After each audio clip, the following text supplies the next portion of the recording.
I am spinning in a deer hair collar here.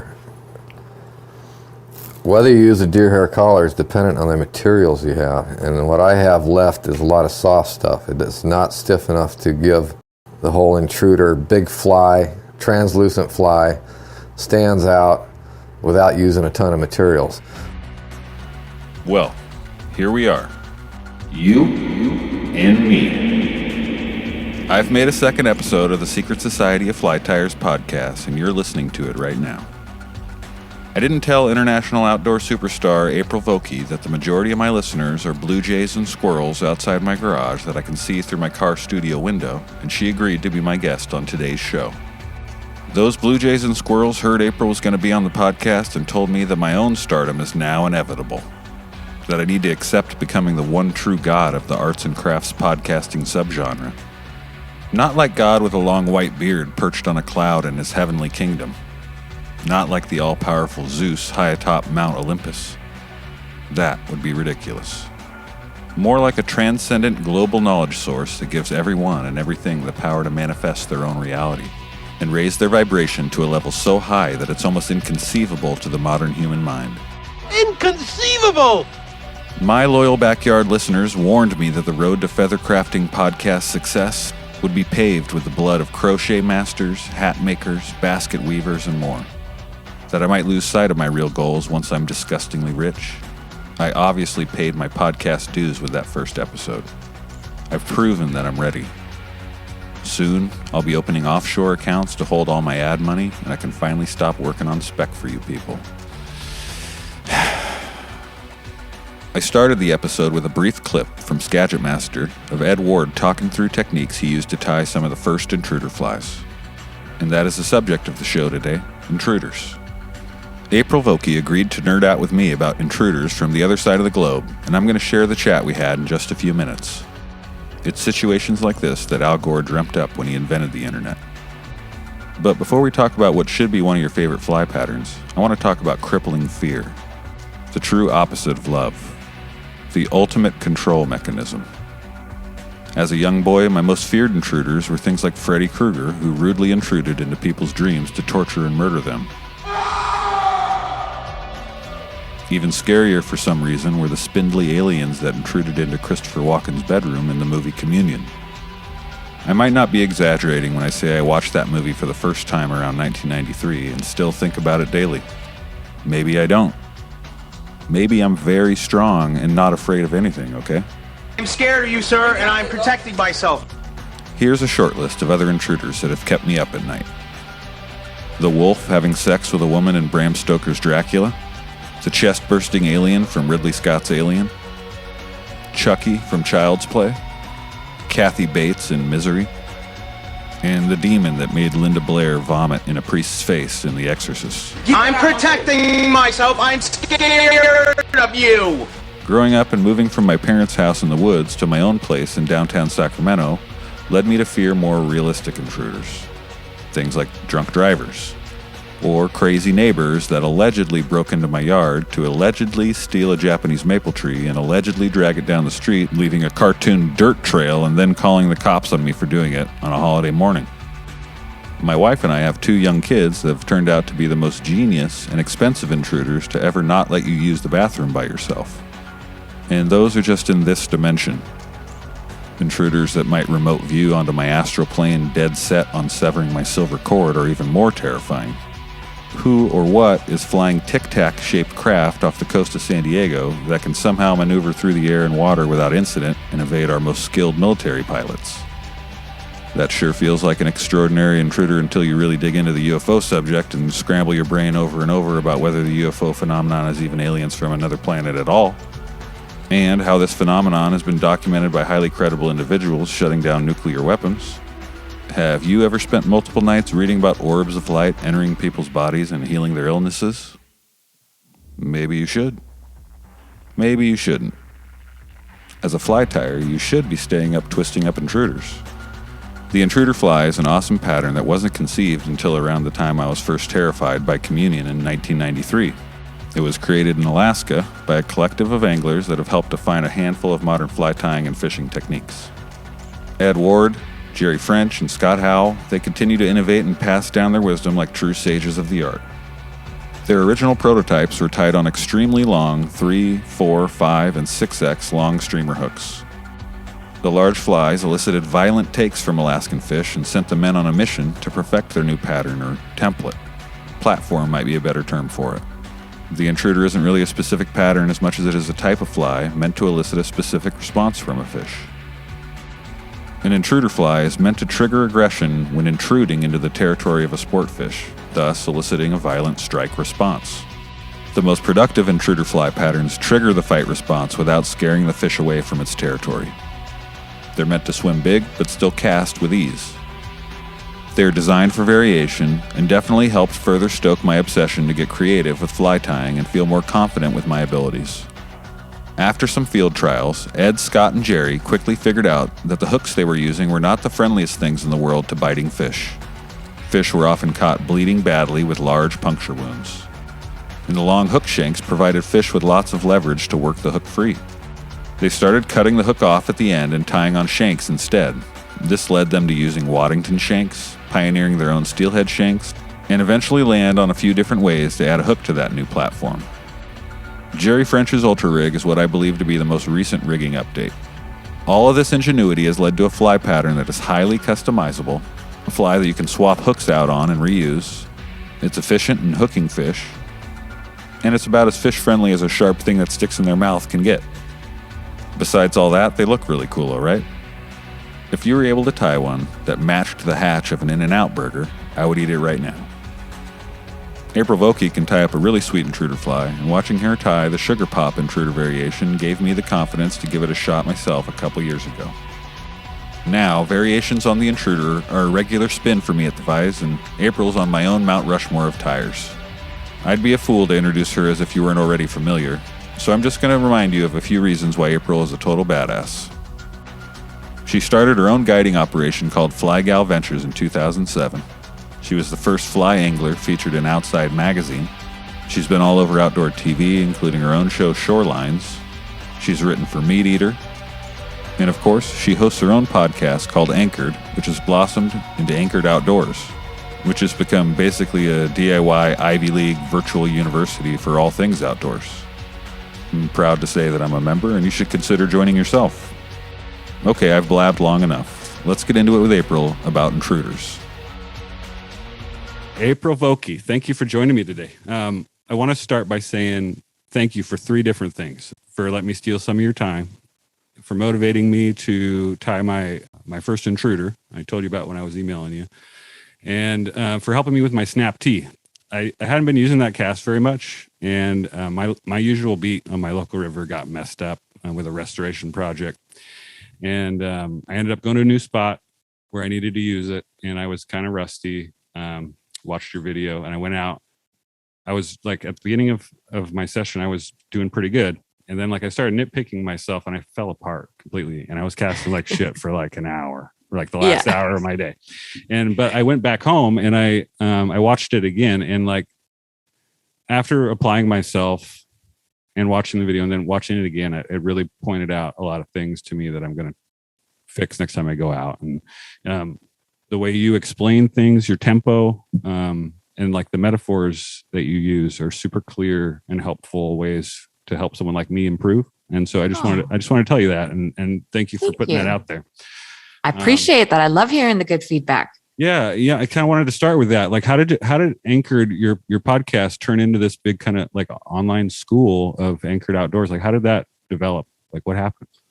Well, I mean, before we were rolling, we were talking about trying to convey certain things with audio only. And that's really how it started. Was I kind of got frustrated trying to paint a picture and thought, you know what, I'm just going to branch out and expand the podcast, make Anchored Outdoors, and have it so that there's actual visuals that we can include as well.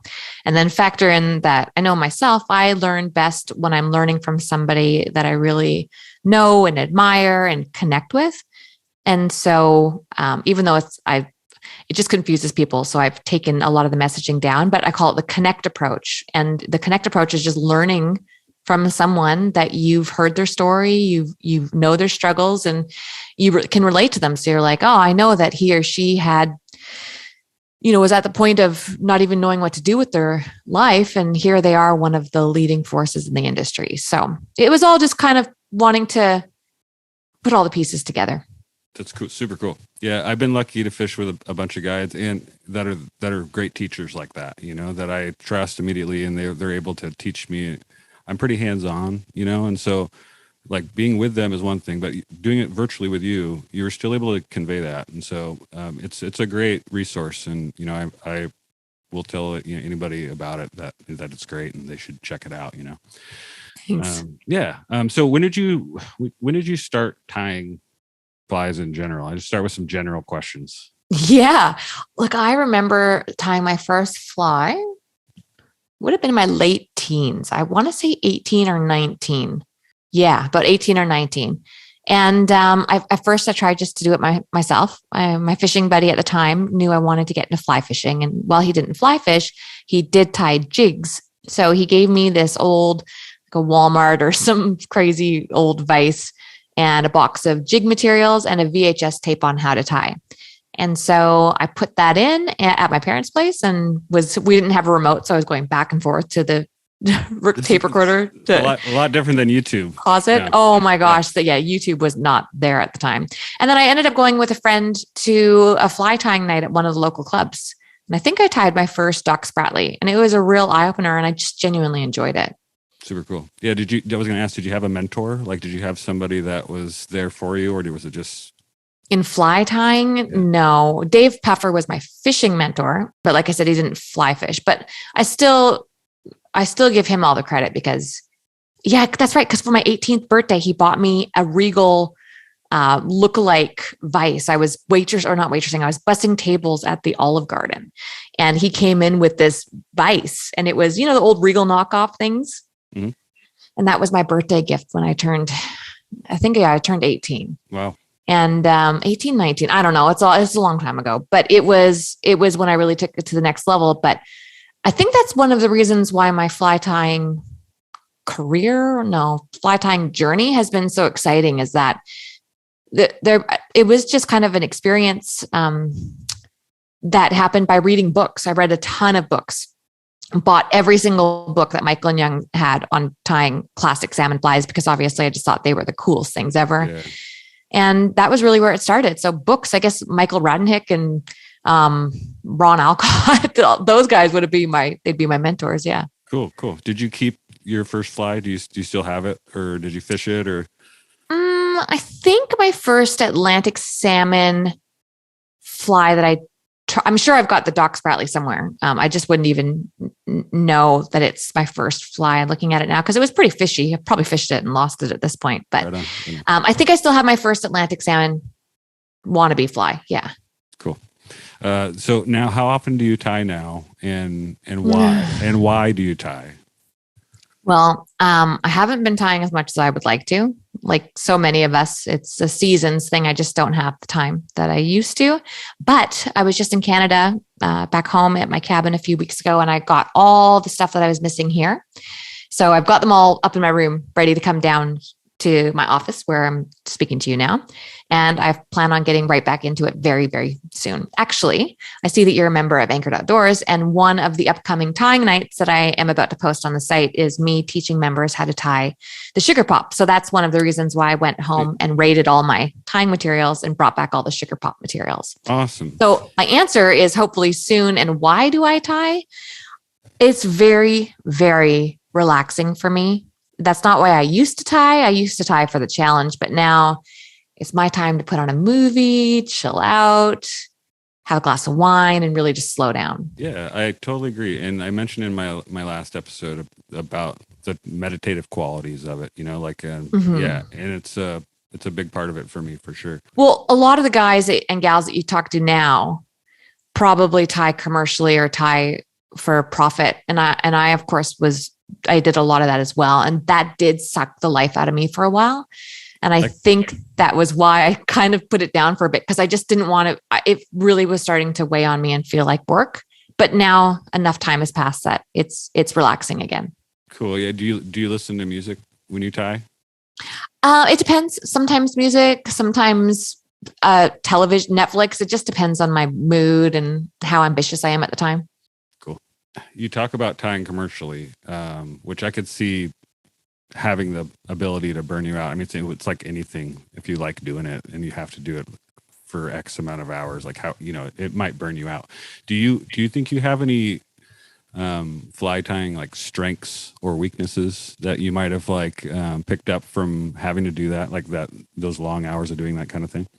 Yeah. And just to your point about being burnt out, I think for me, when I was tying flies and it was for guiding, it was different because those were functional flies. I had a client showing up. They wanted 12, 24, 30 flies for when they came.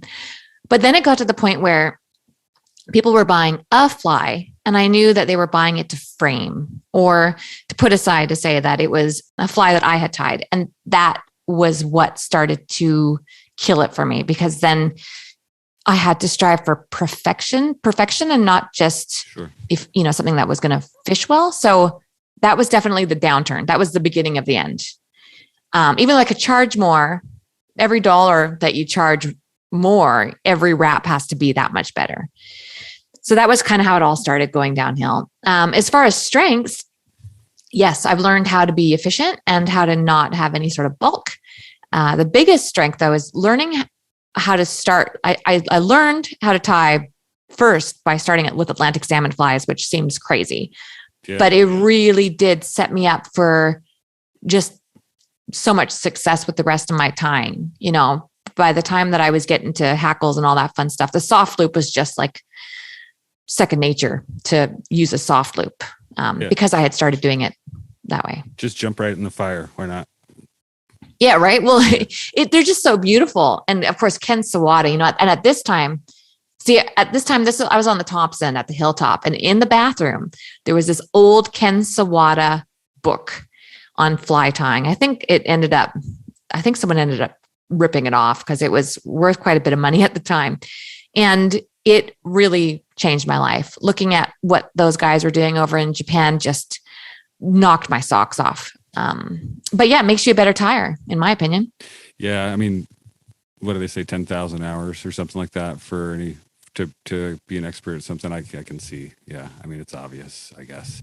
I was talking with somebody the other day about how, tying fly, I can't think of many other, art mediums of art that are used in a utilitarian fashion, like tying flies. So you're making something creative, which could be like a one-off thing. Probably is for a lot of people, and you're using it for something that could be even catching dinner or something like that. Like there's not a whole lot of that in general, and especially now. Can you think of anything else that would fall into that category? See, the cool thing about flies, especially these salmon flies, is they're decor. I mean, historically, that's what they were tied for, to go in these women's hats. Mm-hmm. And I would have them as decor on me. And then I'd go fishing and be like, oh, just lost my woolly bugger. I guess I better tie on this Jock Scott. You know what I mean? But as far as other things in life that are like that, I don't know. I have to think on it. It's hard, right? I couldn't think of anything, and we had a long conversation about it, but I'm going to keep asking people that and see what I learn. Yeah. Let my brain stew on that as we continue conversing, and I'll see what comes up. Yeah. So, tying is kind of an intimidating hobby, to jump into, kind of like fly fishing is for people who haven't fly fished. There's a lot of misconceptions I had about it before I tried. And same with like casting a two-handed rod. You have until you try it, none of those things are as hard as they seem without firsthand experience, right? And tying to me sounded like something super rigid and specific and kind of tweed vesty. But the more people I talk to and, the more I dig into it, the characters are vast, just like any art community, and that's how I've embraced it. It's the expressive side of the sport of fishing, and kind of left brain versus right brain, what's a big misconception that you might be able to clear up about, tying in general for someone who's interested in trying it for the first time?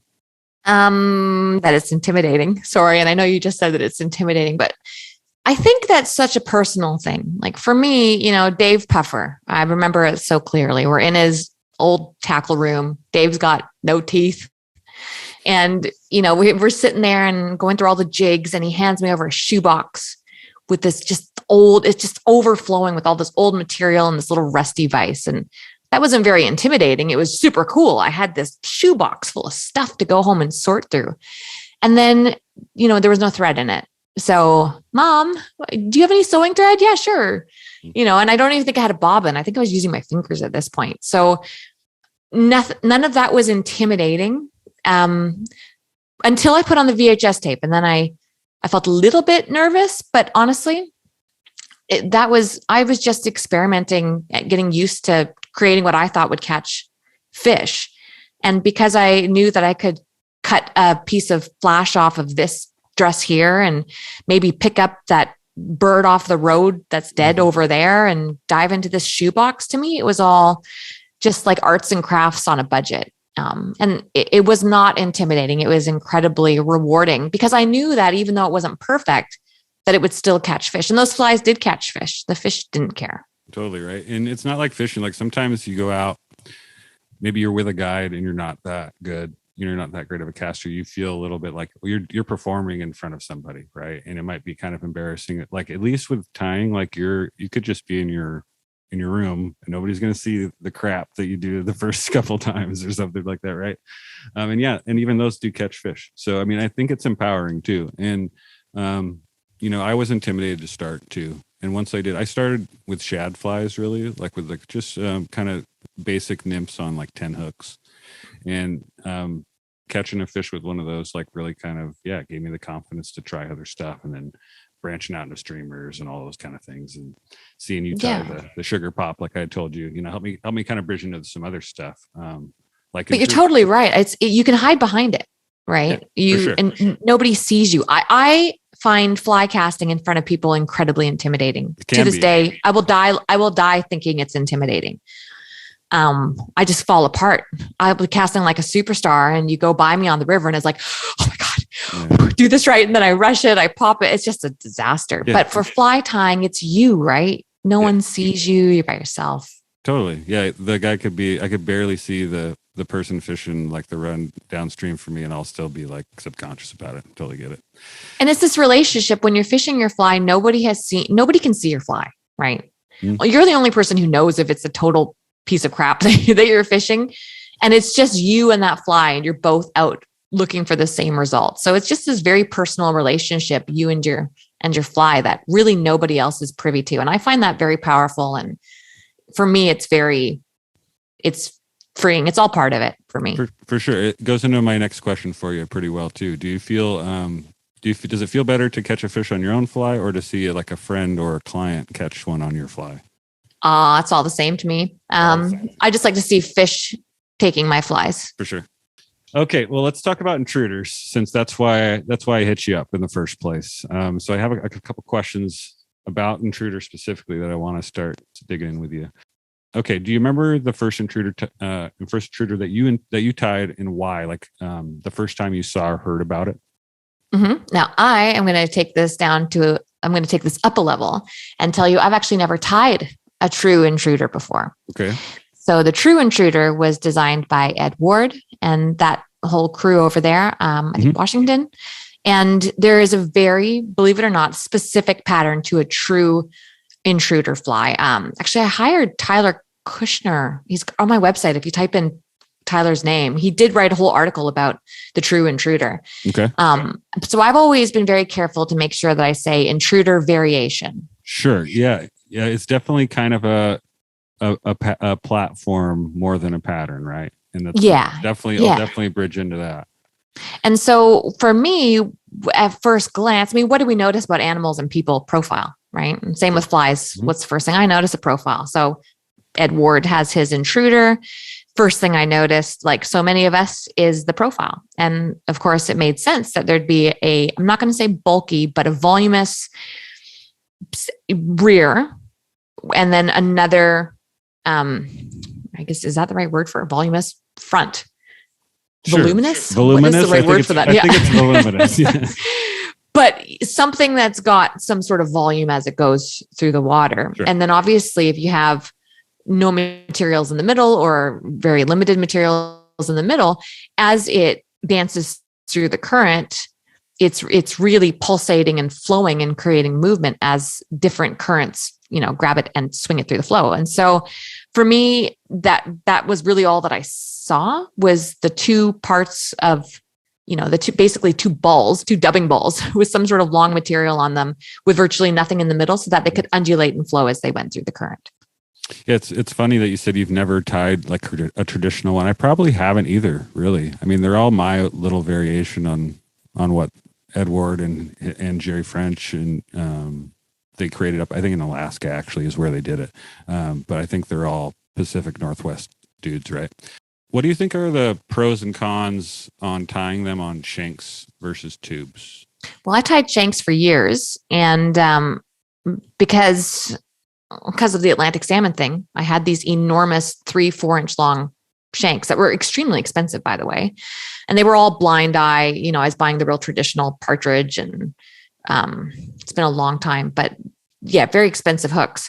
And I would tie gut onto them. But it was when I got my first 2-handed rod that I started to run into problems. And so this was before switch rods and all that fun stuff. So my first, I'm going to call it a 2-handed rod, but some people will call them spay rods, was 15 feet long. And I'm 5'5". And so I'd be out on the river on the Thompson trying to land this fish. And I could see that 3 or 4/0 hook ripping the maxillary off of my fish. And that didn't sit well with me, obviously, in a catch and release fishery. So from there, I started cutting off the back of these extremely expensive hooks and tying on, at the time, it wasn't wire, but I was using like Amnesia. I don't know if you know Amnesia running line. Yeah.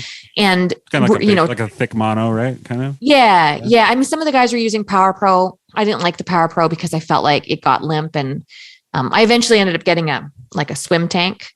And so when I could see that even though people would say, oh, well, the Power Pro softens, but it stretches out, or it fixes itself and sits straight as it flows through the current. But I could see clearly in my swim tank that it didn't matter how heavy the flow was, that Power Pro did not straighten out. It still sagged, and I didn't like that. So I was using a running line or a heavy mono, like you said, and then eventually like a toothy critter wire. And then that helped me to be able to switch out my hook on and off. But not only did it do that, it allowed there to be bend in the hook. So I'm just thinking leverage here, right? So I know people can't see me, but while I'm trying to land this fish, and the fish is getting kind of pulled up into the shallows, I can see that the 3 inches of the hook shank might be, tight to my leader, but that the 2-inch wire or running line, the stinger hook, is bent at a 90-degree angle so that it's more accommodating to the fish's mouth. And so now I'm on to something, right? I can feel good about what I'm doing here. These flies work. I don't feel great about cutting my hooks up, but whatever. And I'm not hurting that's not true. I'm hurting the fish, but I'm not unnecessarily ripping the fish's mouth apart. Sure. From there, I started to hear rumblings about tube flies. Again, this is kind of all happening on the Thompson River back in the hilltop days. And I'm hearing about tube flies, but no one's really fishing them. And some of the guys had been talking about WD-40 straws. And while I didn't have WD-40 straws, I did have Q-tips. So I was cutting off my Q-tips. Ends up they get brittle, by the way, and they break off on the rocks. But when you say WD-40 straws, you're talking about the red spray nozzle. Yeah, the spray straws, and they're pretty good, actually. I bet, yeah.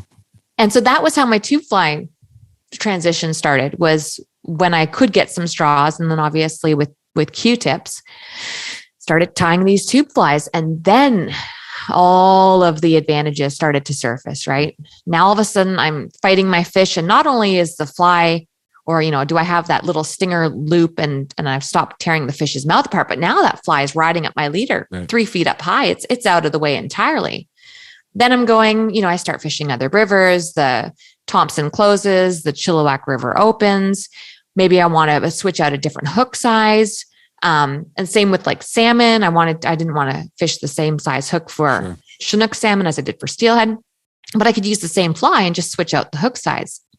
So all of that. And then I've got about 10 different advantages to fishing tube flies, which we can talk about later. But I've very quickly learned that tubes, just simply from a cost standpoint, were going to be a better choice for me. Interesting. Yeah, the cost part is swaying me. I've been a little bit scared to jump over into that part of it. I like tying on shanks, and I'm kind of just starting to feel comfortable rigging them that way and everything like that. But tube seems super cool. I think I've seen you talk about stacking them too, as far as another way. Yeah, Yeah. I was you have online. excuse me, sorry. I was in Iceland and I couldn't get this fish, and my guide at the time was like, "Well, slide on another." Was fishing a Francis. Dun dun dun. Francis. Anyone who knows what that is just like threw up in their mouth a little bit right now. But I love the Francis. And so I slid on a second Francis and caught that fish. And that sort of set me off on this whole new journey. So now, and I guess we can talk about advantages now that we've kind of opened that can. Now, not only can I switch out the hook size depending on species, because remember, this is at a time when I was traveling everywhere fishing and I never really knew what to pack. I didn't have a lot of money, partly because I was traveling everywhere to go fishing. Mm-hmm. So I was able to tie a bunch of very cheap tubes. I mean, they cost pennies. Tie a bunch of these tubes, have them in a Ziploc bag in my waders, go anywhere around the world. I would always have little ones and large ones tied up. And what I was tying was the what we were talking about earlier about the two different sections of bulk, if you will. Mm-hmm. I'm just going to call them balls. I always am sensitive, careful about what I say on podcasts, but the two different, the stations, right? The station. Yes. So two different stations. So I would tie a small station and a large station, one that could, if they were stacked together, go in the back and one that could go in the front. But that meant that if the water was low and clear, I just fish a single rear station. If the water was murky, I fish a single front station. And if I needed something obnoxious, or even if I was fishing for pike in Alaska, I could stack the two together and be set. So now not only can I switch out colors, so mix and match colors, mix and match size, mix a profile, mix and match hook size, get a dull hook, switch it out. I like the way that the hook sits. I think that it's better on the fish, and I just think it's a better presentation. But I could also slide on a tungsten tube if I wanted to add weight, or a tungsten bead, excuse me. And I could slide that in the front, in the back. I could slide it wherever I needed it, depending if I was stripping or swinging and what action I wanted. So you can't do that with a shank. As much as I still like to see a Lady Caroline tied on a shank, from a fishy stance, a Ziploc full of tubes, nothing beats it. Yeah, you're making a good case. Yeah, what do you like most about that platform? I mean, you're talking about the two different stations. It's so versatile. Like, is there something that you like specifically about it? Is there something that you tie like to geek out, like, and do something signature your own way, or anything like that? Yeah, I don't know if anything's my own way. My pretty typical fly, like if you were to see my fly box, would be a thing of dubbing. And we can dork out on materials later. I love talking fly tying materials. So it would be some dubbing. And then the next, layer would be a longer material. And then I'd have some sort of a collar. And then I'm a real sucker for cheeks. So I put jungle cock on all my flies. Okay. I've got opinions on that as well. Like I said, we could talk about fly tying material later, but yeah, so that's pretty much how they all look in mini versions. Sometimes I'll put a wing on, hair wing, feather wing, just depends what I've got kicking around. Sometimes I don't. I'm a real fan of putting stuff in a fly and then ripping it out later. So like I'll tie a fly a little bit too long, knowing that I can shorten it, or I'll put in a little too much flash knowing I can cut it out, or I'll put on a wing knowing I can rip it out. So. Mm-hmm. Cool. Yeah. You want to geek out on materials, you need to talk to Jonathan Farmer, who seems to be totally. I got on really well with him. Yeah. Who can find he finds like anything you can think of, like that nobody else can find. Yeah. To me, the Intruder has some parallels to the Clouser, just because of how versatile and like real kind of simple it is when you boil it down, and how much you could customize it yourself. And that's what my next episode's going to be about. So I'm kind of keeping on that trend. I guess I kind of already covered my next question. I was going to ask you what you like to, as far as rigging method goes, but I guess you seem to like a tube variation as far as rigging this kind of fly, right? Yeah, I like to tie a tube and have a loop I mean, obviously you need a loop when you're fishing a tube fly. Oh, not necessarily. Some people will just do like a standard clinch or something to their hook and then slide their tube down. I still feel like that sets the hook too far in, which can result in short strikes. Now, obviously, the last thing I want to do is be gut hooking or, hooking fish in the tongue.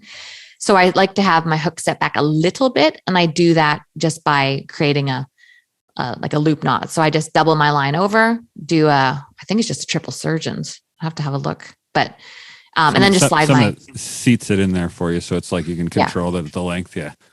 Yeah. And look, one of the things that really put me off of tube flies initially, well, not initially, but when the industry accepted it and they were selling them in stores, you would have to also have surgical tubing at the time. And I was way too cold out there to be fumbling, trying to put on a piece of surgical tubing.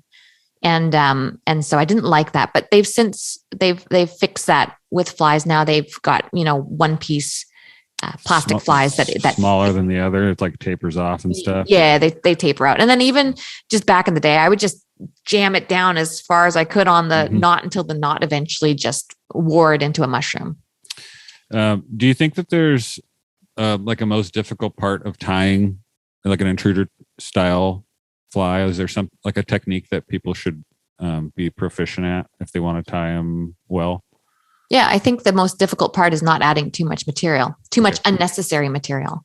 Getting real fancy with, I get it. It's fun to show your fly to a buddy and have them pull all the layers back and be like, oh, who knew that there was, I don't know, turkey or like porcupine quill in here, all these crazy fun things, but they're not necessary. They don't need to be there and they do cause unnecessary weight. And the same goes with, when, like I mentioned, when these hit the store shelves, it was a totally different world. And a lot of people were selling, or stores were selling the plastic discs that weren't necessarily hollowed out. And so you'd go to, in theory, they sound great. Oh, they push the water. They keep your fly materials splayed out. But when you actually go to try to set your anchor with your cast, it sticks to the water. And then of course, when you've got this crazy stick, when it lets go, the acceleration, you get all the slack and it throws off your whole cast. For sure. Well, I mean, I hope that people aren't intimidated by the pattern. It's something that's super open to tie on and try your own stuff on. It kind of seemed difficult and like there's no way I could try that when I first tried it a couple years ago. Why? What was intimidating about it to you? It might have been just like watching Skagit Master 1 and seeing Ed Ward and his crew tie it, and it just seemed like way crazier than tying, like I said, a shad nymph. Right. And is that because it's more 360?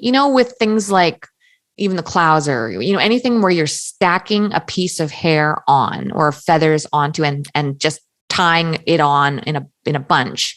Was it because it brought in the 360 side of things where you were wrapping entirely around the circumference or the diameter of the hook? I think it was more that, like, coupled with like this I guess the stacking of materials where they're there's like they're twisting up feathers on top of dubbing with other stuff, and making the composite loop full. It seemed like my hands can't do that. I don't know. Right. But there's so many ways to do those in different steps, right? Like, sure. I know I don't put rhea in a loop and wrap. I understand the advantages, but I just don't have patience for it. I would so much rather, I take my rhea, and we can talk about rhea versus ostrich and all that stuff later, but I literally take a stack, I stick it on top like a hair wing. I take my thumb, wiggle, wiggle, wiggle, wiggle, wiggle, let it splay out, do my wraps, rock and roll. No spin. No, I just don't have time for it. And honestly, I've gotten so lazy that I'm even almost stopping making dubbing loops for my dubbing. I'm like Enrico Puglisi brushes. Yeah, I'm cool with that. Let's go for it. Well, I kind of like it now. Like, I kind of like seeing what I can do as far as what I can put in a loop and spin it up now. It's fun. I like it now. It's not intimidating at all. And that's what's cool about not just this pattern, but tying in general. You can do it any way you want, and you can do it to fit your style as quick or take as long as you want, whatever it is. Yeah. So yeah, I hope people tie some up and, give it a shot. So to closing out, I have a couple kind of random questions for you. Let's see. I just got a puppy. I got a black lab. I was wondering if I could use her shed hair as custom dubbing. Yeah, for sure. Body fur is always a little bit harder to work with than tail fur with most animals. And it's just because it's softer. So you will find that it won't hold its splay quite as well as perhaps her tail might. Well, I thought you were going to make fun of me for asking, but no, not at all. But I really can. And there's tons of it. Let me tell you, I don't know if you've had a lab before, but there's tons of hair, tons of hair in my house. No, I think I used to use my own when I was blonde. I always used to cut my own hair and put it in flies. Hell yeah. That's awesome. Okay. And I told you, earlier before our interview in this episode, I talk about some of my scariest intruders. Could you tell me what your scariest intruders are? Define scariest, like ugliest tide or scariest to the fish. I'm not even talking about flies anymore. I'm talking about real life intruders. Oh, wow. Intruders. Now I'll tell you mine just to break the ice here. Cause what I included, one of them was, have you seen Communion with Christopher Walken? It was like an alien movie in the early 90s. No, but I love him. Give it a shot. It probably isn't as scary as it is now as it was for me when I was 13 or whatever. But yeah, the aliens in that one I picture as super terrifying, and they were some of the more terrifying intruders that I would have told you if you asked me that question. Was that the scariest intruder you've had in your life as a movie? Not in my whole life, but as a kid, that was just one of them. You know, I mean, growing up, obviously that idea changes a little bit, you know, as far as what you're scared of or what an intruder might be. Well, to me, unfortunately, I'm going to show my passion for YouTube here. Have you ever seen that? Hide your kids, hide your wife. Yeah, I think so. Yeah. That parody always comes to my mind when I hear about intruders nowadays. Is that hilarious YouTube parody of the guy talking about the intruder who's broken into his house? But real life intruders, it'd have to be an animal, I'm sure, of some sort. I was gonna guess bears or something, because you're up in BC, right? Mm-hmm. For half your time. Well, hang on. Actually, I will tell you right now, I am currently, that is such a timely question. This is good. I have had a real problem here in Australia, which is where I am right now, with grass leeches. The leech. And so, and it sounds funny, right? Like I moved here and I thought, oh yeah, cool. I got my first grass leech years ago and thought, oh, that's interesting. There's leeches in the grass. Cool. I'll just wear boots. And I never in a million years thought that our new place, which is where I am now, was going to be like the mecca of grass leeches. I took my daughter down to go check out the game cams the other day. It was all of a 1-minute walk. And between the two of us, we had 5 on us. Oh, wow. So yesterday was this epic storm. It was madness. And there are leeches, I am not kidding, crawling up our house. I've got them on video. Beside my husband last night was cooking dinner and goes, "Where's the salt?" I said, "In my office, don't ask." I'm looking right now at a pile of melted salt and leeches that we're trying to get in my office. Oh, no. They are just, I can't even walk. There was one on the patio yesterday. I cannot walk through my yard ever, even with shoes on, without getting a leech on me. So definitely intruders are these, which is funny because in fly fishing we have leeches, but grass leeches are the intruder of the century. Wow. For me. Yeah. Wow. But how much blood can a leech consume? Well, there's one way to find out. They're real. Everywhere. They just end up all over your body. It's real. Yeah. So speaking of Australia, you split half your time there and in Vancouver Island, BC, right? Smithers, BC. Okay. So both of those areas, I mean, I'm not sure where you are in Australia, but the general areas are full of like paranormal and weird stuff. Caddy, the Cadborosaurus. I don't know if you're familiar in Cadbury Bay in Victoria. No, like what is that? Loch Ness monster. Loch Ness monster type of thing, right? Yeah. Lots of Bigfoot stuff, UFO stuff. You got spooky castles and haunted places like Roger's Chocolates. You have to send. I love this stuff. You're gonna have to send that over to me. You haven't read about any of that stuff? No, I don't typically look up ghost stuff, but I did drive by a ghost or someplace the other day. It's like an old penitentiary that said ghost tours. But yeah, I love that stuff. As far as UFOs, I mean, aliens exist. So that's not even a topic that's like not even a surprise. But Well- Bigfoot, yeah, I'll give Bigfoot a go too, actually. I was going to ask you, I mean, Australia has a bunch of their own too, usually with some funnier names than most places. Well, they also say that there are panthers here. I think it's panthers that they say, yeah? but I can tell you from experience, this would have been 6 years ago. We were on this river that is not very busy. It's kind of backwoods. My husband's got nightmare stories about some of the people he's run into. It's very deliverance feel. And I had Colby, my dog, with me, who had huge, like wolf-size feet. And all of a sudden, his hackles went up, and I lost Colby in February, so excuse my past present tenses. But Colby was a bear and cougar dog. He could smell them from a mile away. Okay. And with his hackles, I saw him go up, and I didn't see that often in Australia, obviously, because there's not that much stuff going on out here. Anyway, we got on these tracks, and they're clearly cat tracks. There were no claws that had been extended out. Cats have a different print. And they were bigger than Colby's. And I knew right away it was a cat. We followed them, and it brought me and Colby, and eventually my husband, to a disemboweled cow, or like the intestine and stuff of a cow. So if that, and there's sightings, and everyone calls people crazy. Because they're not like on record. There's no big cats in Australia at all, or there's rumor. Other people have seen them and gotten trail cam footage or photos, but of course it's just like the guy who sees Bigfoot. Everyone's poo poos and you're crazy. But I was there and saw what I saw, and have no doubt that there's a panther or a big cat of some sort here somewhere. They say that it was it escaped from a zoo or something like that. But my point is, I mean, if so many people who live here haven't seen that, and so many people in British Columbia haven't even seen a wolverine, and wolverines are everywhere. Sure. I wouldn't be so quick to say that things like Bigfoot don't exist. You can judge me all you want, but for me, I've seen some crazy things and I've heard some crazy things, and I just wouldn't put it past there being a Bigfoot. That's all I'm saying. Well, you say you don't read about this stuff, but I do. I read about it. Oh, interesting. Yeah. Send over any links that are in Australia that could spice things up. Definitely send them over. You got the bunyip. Have you ever heard of that one? No. Okay, but there's the bunyip. Real quick, it says, I was reading about it before I talked to you. Almost entirely aquatic, inhabiting lakes, swamps, lagoons, creeks. It said difficulty describing its Aboriginals had difficulty describing it. Its most unusual form is said to be an enormous starfish. Oh my goodness. And then you have a supposed race of mer people in the Murray River. There's a whole bunch of stuff about the Murray River.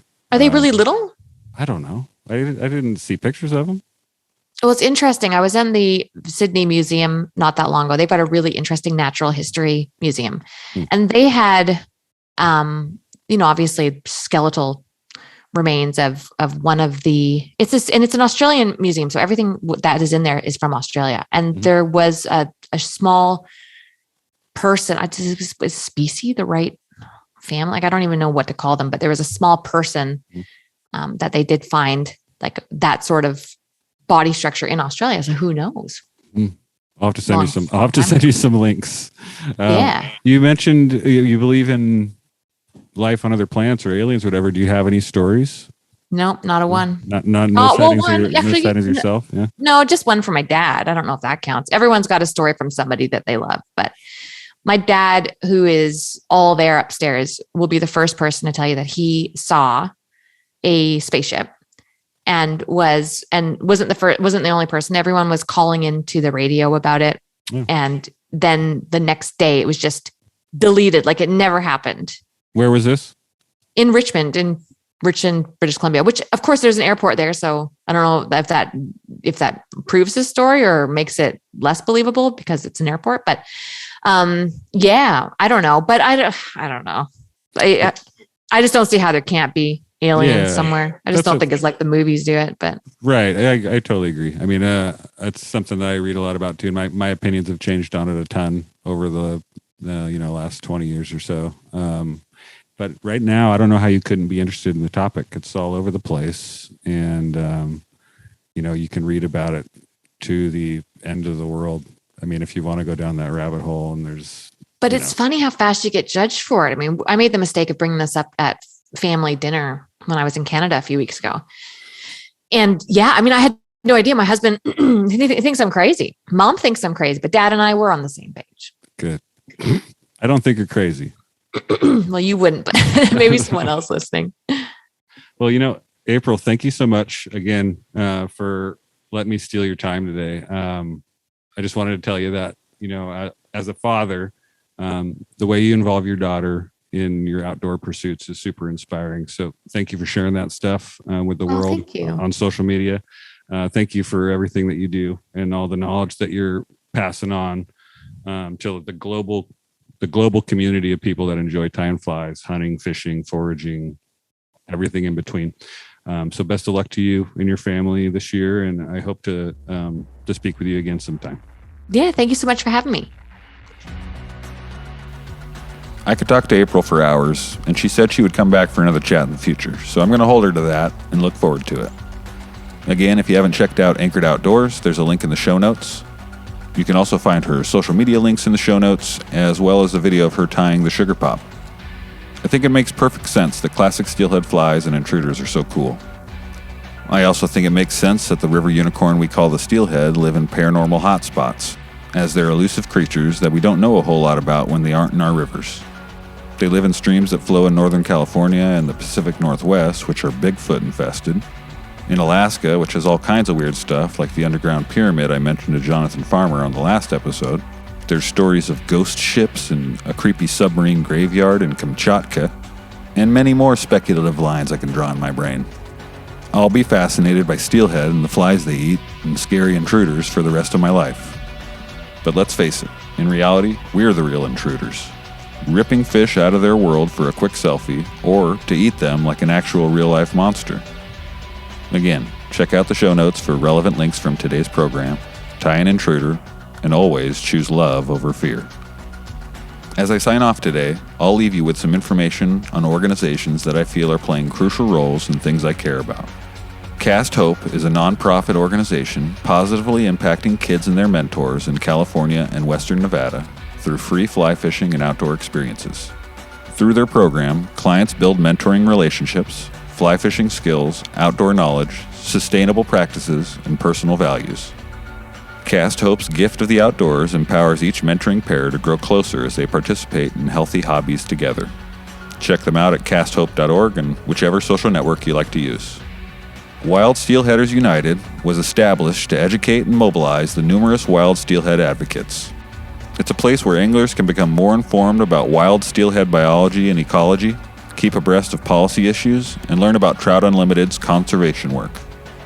As demonstrated by history, it is certainly possible to rally conservation-minded steelhead anglers to weigh in on a specific management decision that threatens to eliminate something they value. But there is no precedent for advancing a proactive, sustainable policy agenda at scale through purely volunteer efforts. Chances of conservation success are greatest if we have the backing of as many individuals as possible across all the Pacific states. This is why Wild Steelheaders United is critical. Visit wildsteelheaders.org for more info. This episode of the Secret Society of Fly Tyers is brought to you by our good friends at Joann Fabric. Don't be a dumb idiot and buy your fabrics and yarns and craft fur and chenille from the fly-by-night snake oil salesman Michael. Michael's is full of charlatans and grifters, I bet. Their products repel fish, while the high-quality products and fabrics and trinkets you get at Joann Fabrics are guaranteed to get you some nice wet fish. Visit Joann Fabric today for all of your fly tying needs. You can even cut out the middleman and just buy the fish from Joann if you want. Some of the locations sell fish, I guess. Please note that this is not a real advertisement, and the company, brand, entity, or product mentioned in the preceding ad in no way endorses, agrees with, or knows about this podcast.